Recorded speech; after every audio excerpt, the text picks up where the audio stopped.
आज के इस उद्घाटन सत्र की अध्यक्षता कर रहे पूज्यवर आचार्य मिथिलेश नंदिनी शरण जी, मुख्य अतिथि मध्य प्रदेश शासन के उच्च शिक्षा एवं तकनीकी शिक्षा के माननीय मंत्री, मूल रूप से कार्यकर्ता आदरणीय इंदर सिंह जी, यहाँ उपस्थित आयोजक त्रयी, सम्मुख उपस्थित अत्यंत सम्माननीय कुलगुरु वृंद, आदरणीय मातृशक्ति बहनों और भाइयों,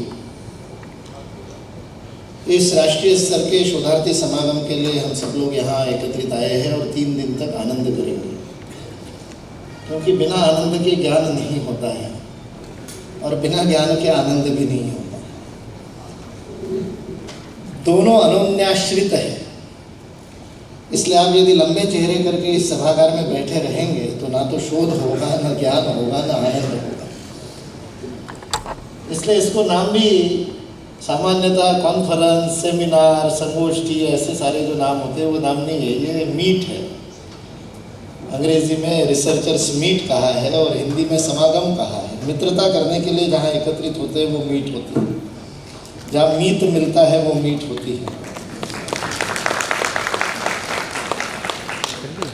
और मित्रता का आधार होना चाहिए कोई ना कोई सामान्य बात। तो हमारे मित्रता का सामान्य आधार है भारत का विकास, भारत का पुनरुत्थान, भारत को फिर से विश्वगुरु के पद पर अपने जो उसका मूल स्थान है उस स्थान पर पुनर्स्थापित करना। इस सब के लिए हम अपने जीवन में कुछ कुछ करना चाहते हैं, तो इसलिए इस समागम में उस एक उद्देश्य से हम सब लोग एकत्रित आए हैं। पुनरुत्थान, रिसर्जेंस में पुनर् ये शब्द महत्व का है।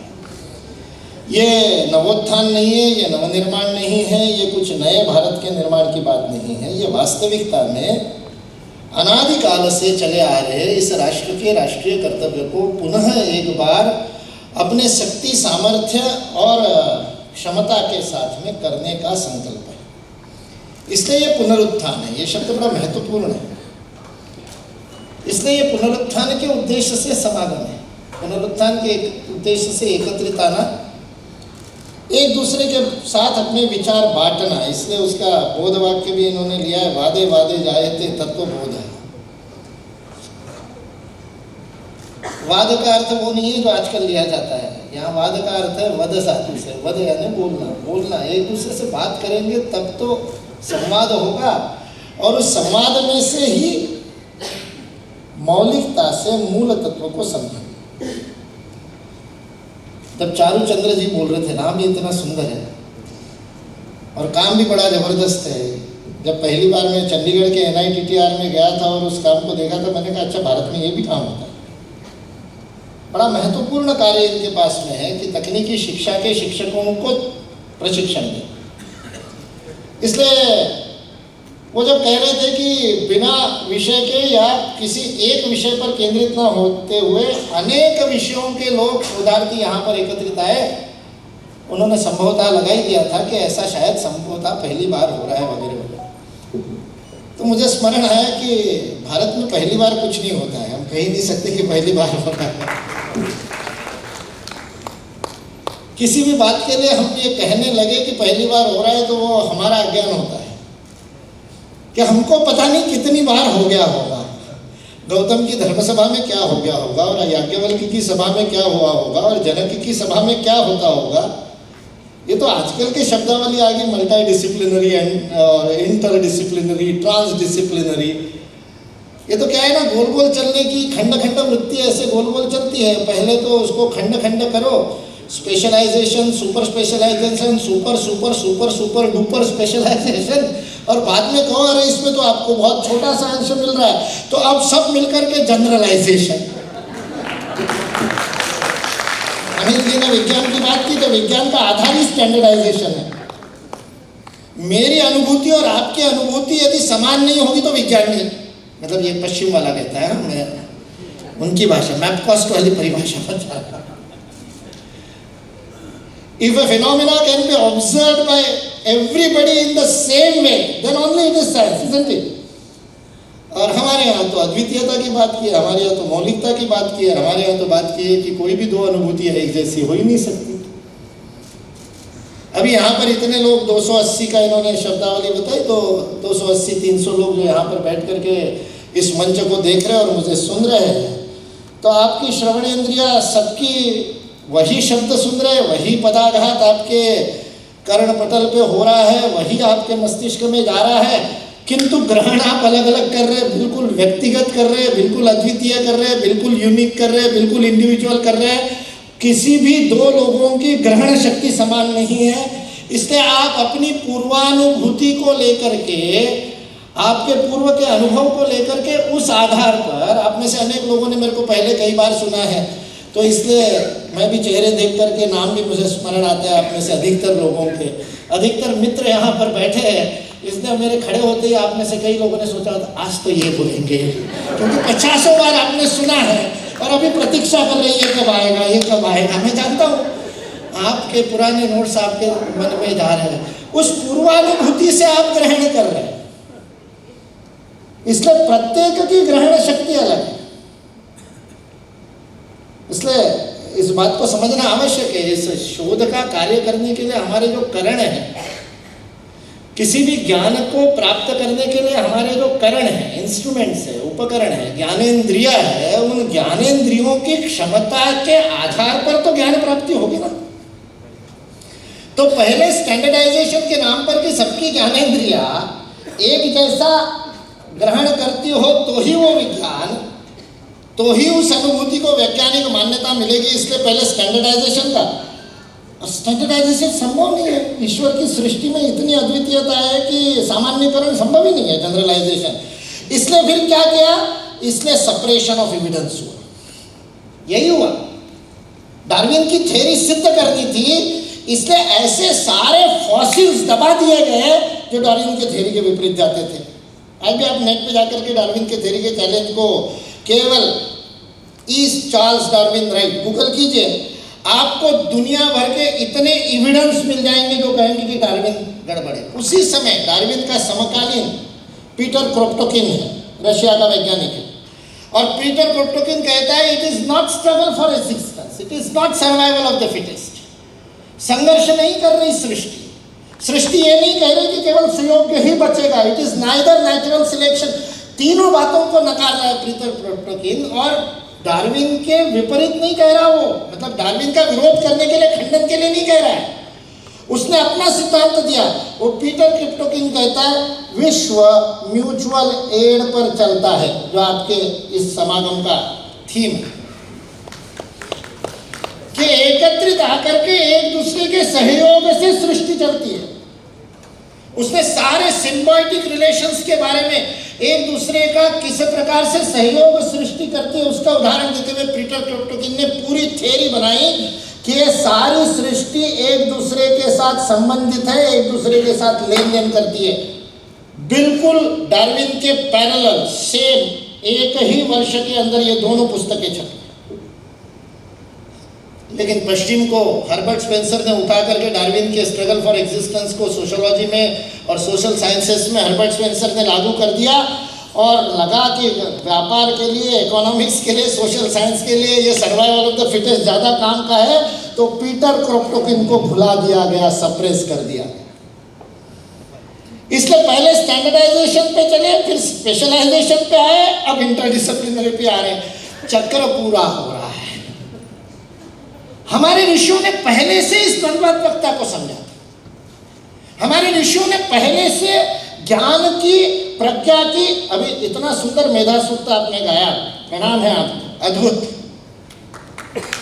जो मेधा आपको हिरण्यमय बना देती है, जो मेधा आपको चमकाती है, तेजस्विनौ अधीतमस्तु, इस राष्ट्र की सामूहिक प्रार्थना है। यहाँ हमारा अधीत जो है, हमारा लर्निंग आउटकम और कुछ नहीं है, हमारा लर्निंग आउटकम है तेजस्विनो, तेजस्वी बनाने वाला, गौरवशाली बनाने वाला। इसलिए मैंने कहा लंबे चेहरे बना करके बैठे हैं तो अतीत नहीं है, ज्ञान नहीं है। ज्ञान तो आलोकित होता है, ज्ञान तो गौरवान्वित होता है, ज्ञान तो प्रकट होता है, राडयति होता है, इसलिए वो राष्ट्र है, वो चमकता है, विराट होता है, ऐश्वर्य को प्राप्त करता है, अपने आप में विकीर्ण होता है, अपने आप में विश्व में प्रसारित होता है, इसलिए वो ज्ञान होता है। इसलिए अनुभूतियों के करणों का शुद्धिकरण होता है, इसलिए शोधार्थी है। शोध का उद्देश्य है करण शुद्धि, चित्त शुद्धि। लिखा हुआ कॉपी पेस्ट कैसे कर लेते हो?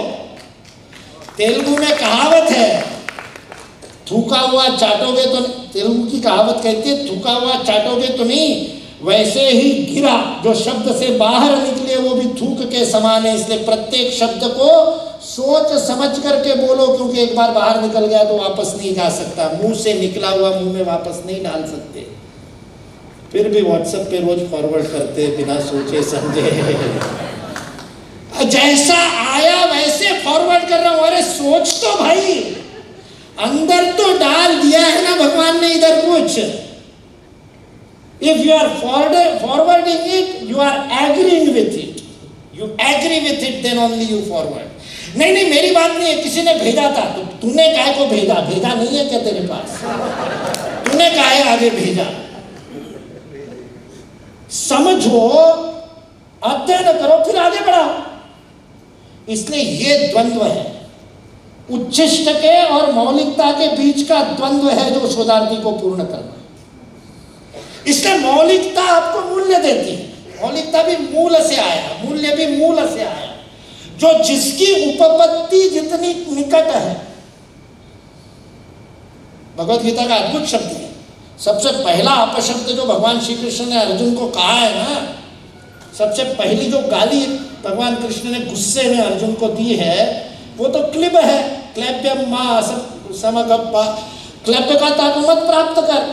फिर अगली बात कर रहा है, न तैत्व युपपद्यते, ये तेरी उपपत्ति नहीं है। ये उपपत्ति क्या है? उपपत्ति का अर्थ है आप अपने केंद्र से कितने दूर बैठे हो।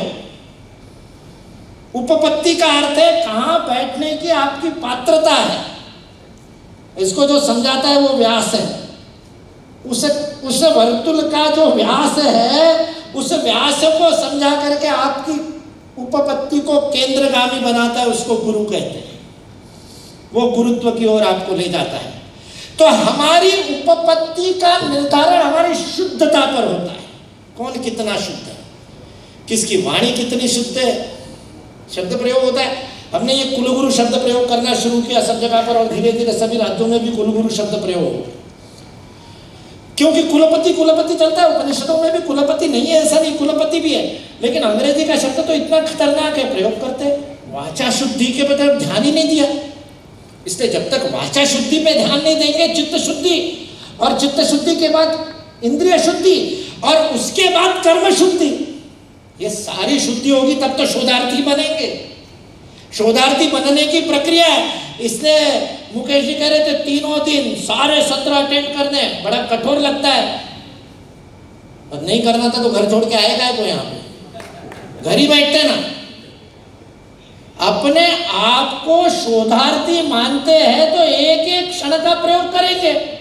सत्रों के बीच में जो समय मिलेगा उसका भी प्रयोग करेंगे, उसमें भी नए मित्र बनाने का प्रयास करेंगे।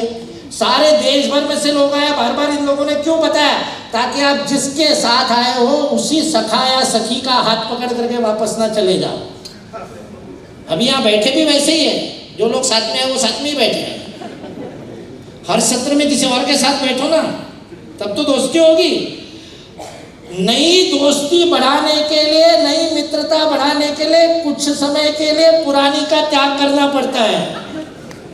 जिसके साथ आए वो तो मिल ही जाएगी वापस जाकर के, कहीं नहीं जाने वाले। यहाँ इतना बड़ा समागम है, उस समागम का आनंद लेना है तो अपने मन को बड़ा करना पड़ेगा, क्योंकि मन के विस्तार में ही मन की शुद्धि है। मन की 2 ही गतियां हैं, या तो विस्तार करता है या संकुचित होता है, या तो हम, और हम से भी समष्टि, समष्टि से राष्ट्र, राष्ट्र से सृष्टि, सृष्टि से परमेष्टि। मन का या तो ये विकास होता है, या फिर संकुचित होता होता वो मैं, मेरा परिवार, परिवार में भी हम दो, हमारे दो, फिर उसके अंदर भी।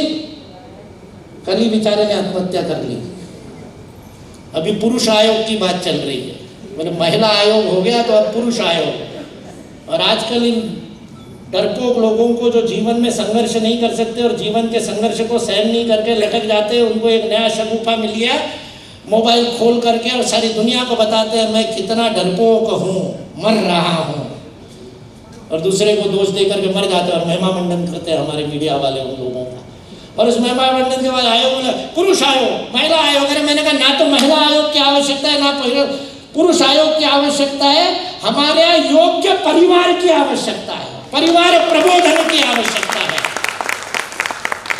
भारत की विश्व को देन है परिवार। और सोशोलॉजिस्ट बैठे होंगे तो उनको प्रश्न पूछता हूं मैं, परिवार पर भारत में हुए कार्य को और इतने वर्षों से चले हमारे परिवार के अद्भुत प्रयोग को, उसका सामाजिक अध्ययन किया गया आपने कि मार्शल और मैकियावेली की व्याख्या परिवार संस्था की अभी भी सिखाते हो, वो उनके अपने देश में भी आज काम की नहीं, वहाँ भी काम में नहीं आती है। वहाँ भी विवाह संस्था समाप्त होगी, परिवार संस्था समाप्त होगी। जीवित है तो भारत में ही है और आज उसके सामने चुनौती है। इसलिए द्वंद्व इसके बीच का है। मन को संकुचित करेंगे, व्यक्तिवादी करेंगे, अपना अपना सोचेंगे, स्वार्थी करेंगे, संकीर्ण करेंगे कि फैलाएंगे, उसके प्रत्येक सीढ़ी पर द्वंद्व है। मैं और परिवार के हित के बीच में विरोध आएगा, धर्म संकट उसको कहते हैं। स्वयं के प्रति मैं निष्ठावान रहूं, अपने जीवन के उद्देश्य को पूरा करूं। जब मैं प्रचारक निकला तो माँ की अनुमति लेने के लिए गया, मेरा तो सौभाग्य है तो माँ ने अनुमति दे दी। लेकिन जब हम समाज में जाते हैं और कोई बालक कहता है मेरे को प्रचारक बनना है, तो माता पिता इतने सरलता से अनुमति नहीं देते हैं। अब हम एक तरफ कह रहे परिवार महत्वपूर्ण है और दूसरी तरफ परिवार से तोड़ने की बात कर रहे, द्वंद्व है। परिवार से आगे बढ़ेगा तो द्वंद्व है, समाज के लिए काम करेगा तो परिवार कहता है हमको तो समय ही नहीं दिया, द्वंद्व है। समाज से आगे राष्ट्र की बात करेंगे तो द्वंद्व है। आज तो सारी जातिगत जनगणना वगैरह सारा तो चल रहा है, वो वही द्वंद्व है। मेरा समाजगत अभिनिवेश और मेरा राष्ट्रगत अभिनिवेश, इसके बीच में द्वंद्व है। राष्ट्रीयता और अंतरराष्ट्रीयता के बीच में द्वंद्व है।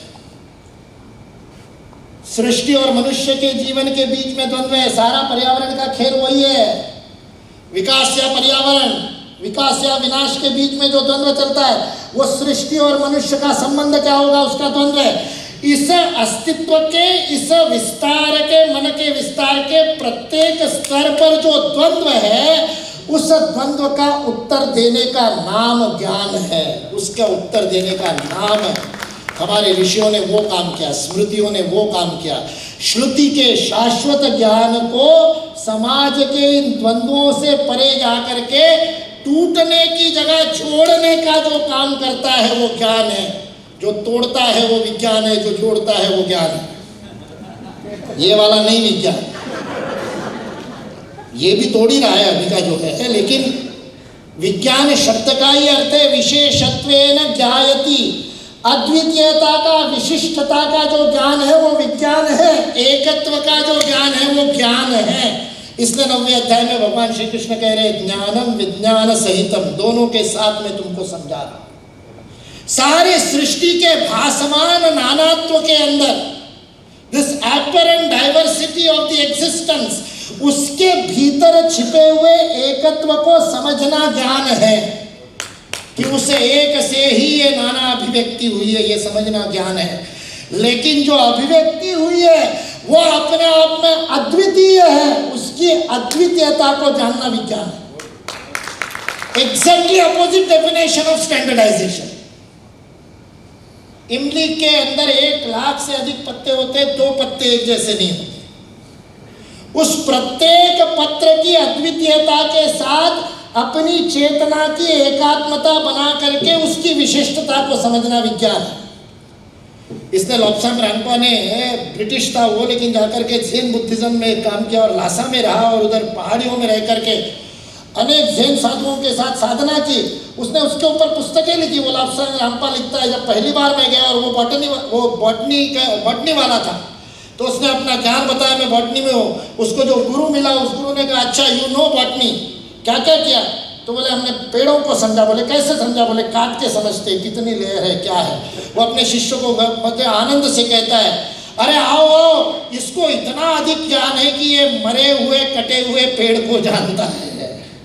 इसने मैंने देखा, बोले उससे पहले तो बोले 11वीं 12वीं में हमने डायसेक्शन किया था। किसको काटा था? फ्रॉक को काटा था।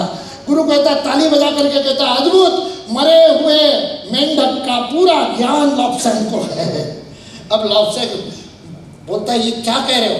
फिर फ्रॉग की अंदर की रचनाएं कैसे पता चलेगी, उसकी नर्वस सिस्टम कैसे पता चलेगी, उसकी सर्कुलेशन की सिस्टम कैसे पता चलेगी? हम में से जिन्होंने बायोलॉजी लिए उन सबने डायसेक्शन किया है, कॉकरोच का भी किया है, सब पता है हमको। उसने जब ये प्रश्न पूछे तो गुरु ने कहा बहुत सरल है, यदि मेंढक को जानना चाहते हो तो मेंढक बन जाओ, यदि वृक्ष को जानना चाहते हो तो वृक्ष बन जाओ। ये विज्ञान है। अपनी चेतना को उसके साथ एकात्म करके उसके अनुभूति को करना, इसे भारत में विज्ञान कहा गया है। भारतीय ज्ञान परंपरा पर बात कर, अच्छा है, करते ही नहीं है। सरकार बड़ी ईमानदार है। वो भारतीय नॉलेज सिस्टम नहीं कहती, वो इंडियन नॉलेज सिस्टम कहती है। तो ठीक ही कर रहे हैं, ग्रंथों को पढ़ते हैं, कुछ कुछ करते हैं। ये इंडियन नहीं है, ये भारतीय नहीं है। भारतीय ज्ञान परंपरा पर अनुसंधान या भारतीय ज्ञान परंपरा पर शोध करना पड़ेगा तो प्रोसेस पे जाना पड़ेगा, प्रक्रिया पे जाना पड़ेगा। प्रक्रिया मूल है। प्रक्रिया देश काल के अनुरूप बदल सकती है। देश काल निमित्त के साथ प्रक्रिया परिणाम बदल सकते हैं। प्रक्रिया यदि शुद्ध रही, प्रक्रिया का शोधन कर लिया तो परिणाम के ऊपर जा सकते हैं। हम परिणामों का अध्ययन करके भारतीय ज्ञान परंपरा पर बात नहीं कर सकते। कणाद के सिद्धांत को समझने से फिजिक्स नहीं समझ में आएगी। कणाद के प्रयोगों की प्रक्रिया को स्वयं करने से फिजिक्स समझ में आएगी। इसलिए भारतीय ज्ञान परंपरा स्वयं प्रयोग करने का नाम है, इसलिए वो तप पर जाती है। तप क्योंकि प्रक्रिया है। शोध करना हो, अनुसंधान करना हो, गवेषण करना हो, अन्वेषण करना हो। संस्कृत में रिसर्च के लिए बहुत सारे शब्द हैं। पर्पस के अनुसार बदलते जाते हैं कि आपका पर्पस क्या, आप करना क्या चाहते हो। आप खोए हुए को खोजना चाहते हो तो गवेषण है। आज कुछ नया लाना चाहते हो तो अन्वेषण है। आप शुद्धता लाना चाहते हो तो शोध है। और आप पहले कुछ किए हुए काम को आगे बढ़ाना चाहते हो तो अनुसंधान है। अनुवर्तन है ना उसमें, अनु यानी फिर से, संधान का अनुसंधान, पहले के संधान को आगे बढ़ाना तो अनुसंधान। इसलिए रिसर्च के इतने सारे शब्द हैं, लेकिन मूल शब्द क्या है? रिसर्च करने के लिए क्या करना पड़ेगा? जो अपने पिता ने पुत्र को बताया तैतरीय उपनिषद में, भृगुर्वै वारुणी, और वो बता रहा है तपो ब्रह्मेति। वो पूछता है किम तत् ब्रह्म, ब्रह्म क्या है? पिता कहता है तपो ब्रह्मेति तपसा ब्रह्म विजिज्ञासस्व। तपस से ब्रह्म पता चलेगा। इसलिए सतपो तप्यत, सतपस्तप्त्वा, उसने तप किया। ये तप है मूल रूप से। रिसर्च जिसको कहते हैं वो तप है। इसलिए शोधार्थी बनना है तो तपस्वी बनना पड़ेगा। और सौभाग्य है, दो शब्द केवल श्रद्धांजलि के स्वरूप में उस महर्षि के लिए कहता हूं जिनके नाम से ये शोध संस्थान है। उन्होंने इन द्वंद्वों को हमेशा से जीवन में जिया। उनके समय में जो कार्यकर्ता थे वो प्रज्ञावान कार्यकर्ता थे। अनेक नए कार्यों का जन्म देने वाले कार्यकर्ता थे। भारतीय मजदूर संघ, भारतीय किसान संघ, स्वदेशी जागरण मंच, कितने सारे कार्य श्रद्धेय दत्तोपंत ठेंगड़ी जी के प्रेरणा से खड़े हुए। लेकिन दत्तोपंत ठेंगड़ी जी के जीवन को समझना है तो resolving paradox was his life. जाकर के अनुसूचित जाति समाज के बीच में चले गए। डॉक्टर बाबा साहेब अम्बेडकर के परम प्रिय सहयोगी बन गए। अनुभव किया और अनुभव करने के बाद अनुसूचित जाति के विमर्श के बारे में काम किया। मजदूर संघ का काम करना था तो हाईटेक में चले गए, उसके जनरल सेक्रेटरी तक बन गए। और वहां जाकर के समझा उस क्षेत्र को, श्रमिकों के, तब जाकर के अनुभूति के ज्ञान के आधार पर द्वंद्व का समापन। श्रमिक है, श्रमिक का हित, उद्योजक का हित, राष्ट्र का हित, द्वंद्व है। किसके हित की तरफ ध्यान देना? तो भारतीय मजदूर संघ ने कहा श्रमिकों का हित तो है लेकिन देश का हित पहले। देश के हित के लिए श्रमिकों का हित, द्वंद्व को और मार्ग निकालने का काम दत्तोपंत जी ने सारे जीवन में किया। आत्मनिर्भर भारत, स्वावलंबी भारत, स्वदेशी भारत और विश्व में विश्वगुरु भारत, द्वंद्व है। क्या करेंगे? लोग पूछते हैं सारा स्वदेशी करोगे तो क्लोज्ड इकोनॉमी हो जाएगी। आज सारा विश्व यत्र विश्वम भवति एक नीडम हो रहा है, सारा विश्व एक ग्लोबल विलेज बन रहा है, सारा विश्व एक ग्राम बन रहा है। ऐसे समय में आप अपने आप को अंदर बांध लोगे। दत्तोपंत जी को पढ़ते हैं तो पता चलता है स्वदेशी जागरण मंच अंतरराष्ट्रीयकरण का, भूमंडलीकरण का सर्वोत्तम उपाय है, क्योंकि वो मार्केट का ग्लोबलाइजेशन नहीं करता, वो परिवार का ग्लोबलाइजेशन करता है। ये अखंड मंडलाकार मन के विस्तार को समझने का काम आदरणीय दत्तोपंत ठेंगड़ी जी ने किया। उस समय चर्चा चल रही थी विच इज द वे, कम्युनिस्टों का सोशलिस्ट सामाजिकीकरण का मार्ग है क्या? रशिया के पीछे चले थे, 5 ईयर प्लानिंग और ये सब रशिया से लिया था। रशिया को आदर्श मान करके चल रहे थे। विश्व में दूसरा ध्रुव था अमेरिका का open market, free market, capitalism, communism की कैपिटलिज्म। दत्तोपंत जी ने कहा there is a third way, an original way, जो सारे विश्व को अपने स्व का बोध कराने वाला वे है, दैट इज स्वदेशी।